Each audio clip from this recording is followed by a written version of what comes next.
дәл қыркүйек айы қазір өзіңіз айтып отқандай мынау еңбекқорлық және кәсіби біліктілік деп қазір күніне бір дәйек сөз еңбекке арнап отыр қазір әр мектепте бүгіннен басталды.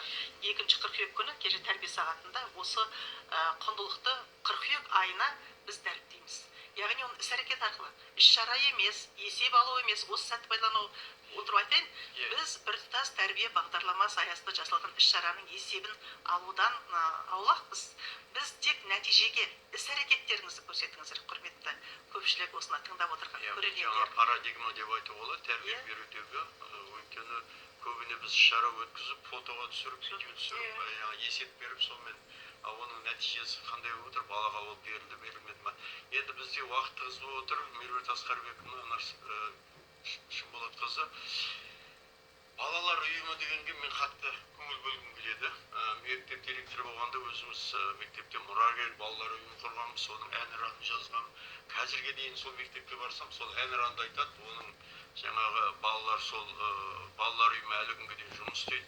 Қазіргі балалар ұйымының жайы қандай? Себебі біз балалардың өзінің мынау жаңа өздеріңіз айтқандай өз ортасы бар, өзінің менталитеті, өзінің қызығушылық мүддесі бар ғой, соны балалар ұйымы арқылы жаңағы пар шығару деді ғой.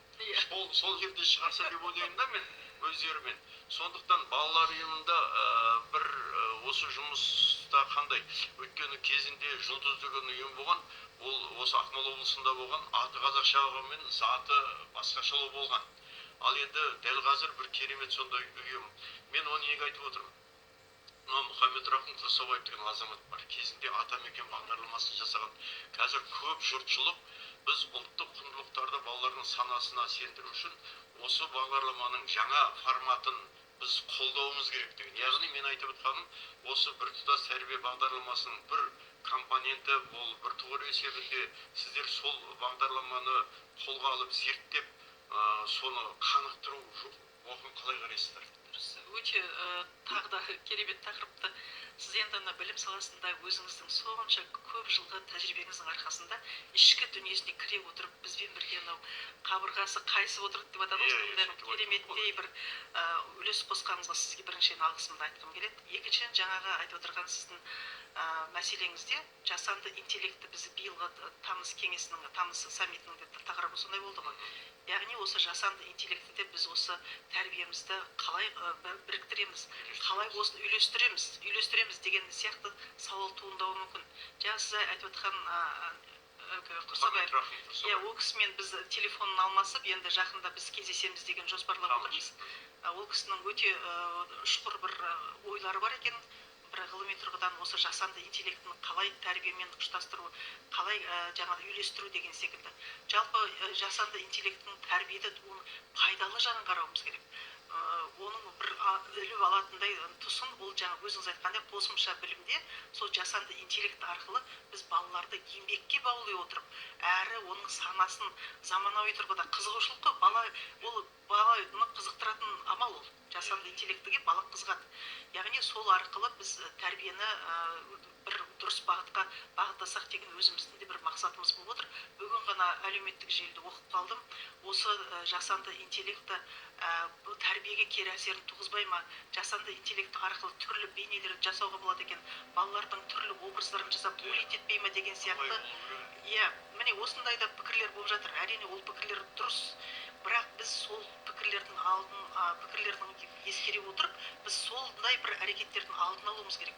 Ондай қалай оған ондай әрекетке бармайды. Егер бала саналы түрде өзі осы жасанды интеллектінің мазмұнын түсінетін болса, маңыздылығын түсінетін болса, ол жаңағыдай әжуаға болмаса жаңағыдай буллингке көрсетқызарлық дейма не дейді жаңағыдай. Сондайға бармайды. Әуесқойлық деп айтады.